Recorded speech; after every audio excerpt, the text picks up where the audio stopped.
Now, the Marco Rossi of it all is interesting because there's this conversation about Rossi and about the Flyers' interest in him, and it was floated out like a couple days ago, and then it started to sort of take off yesterday, and it's kind of continued into today. I don't think the Flyers are going to be in on Rossi. I could be wrong, but you have to remember that it's not just acquiring the player, it's the potential ask that he's going to have, and it's also like, what are you going to get out of him? So the latest report is that he's going to want something like 7 years with a $7 million AAV. And I could be crazy, and I may be.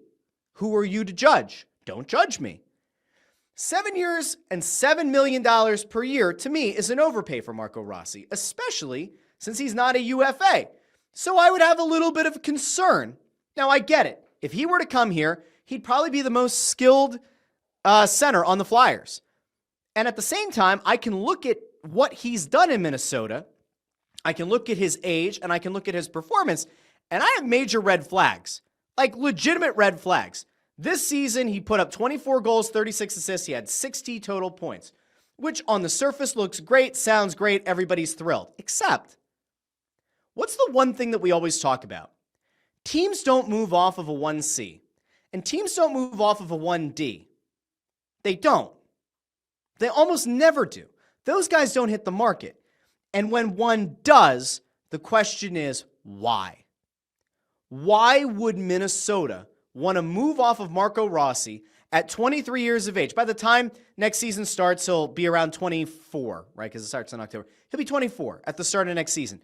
Why would Minnesota part ways with a 24-year-old 1C? Is it because he's small? Is it because he's 5'9", 180-ish pounds? Maybe. Is there an attitude thing? I don't know. Are they just cheap? I don't know. But if he's a 1C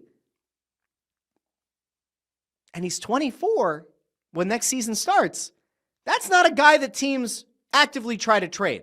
So it makes me question. It makes me wonder. Now, if you're the Flyers, does it make sense?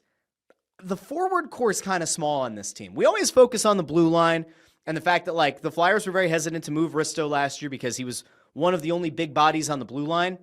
But, man, when you've got a lot of small dudes in your forward core and you have nobody who's big, you don't have a big body like to be found, is a 5'8", 5'9" center the guy that you really want to build around? Now, again, he would be the best center on the team. He'd be the most skilled. But I'm not so sure that I'd want to part with what it would cost to get him, plus give him that extension, without knowing, like, what is the actual upside? What is the actual potential that he brings to the table? What's the year-over-year potential? Keep in mind, he's only played 2 real full NHL seasons to this point, and he's had 21 goals, 24 goals, 19 goals, up to 36 goals last year. The trajectory is good. I can't say that the trajectory is bad. I can't say, oh, well, Tyson Foerster, has an upward trajectory. We feel good about it. The difference, of course, $3.75 million cap hit and a prove-it deal.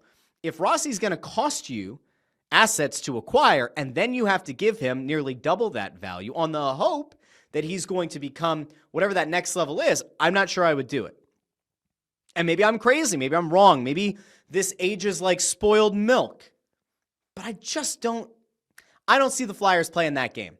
I think the Flyers would rather go after a guy in free agency next year, a center with a bigger splash, or they would rather go into next offseason. Maybe they'll parlay 1 or 2 of these late first-round picks into picks for next year that could be viewed as, like, lottery tickets in a sense, right, for Gavin McKenna.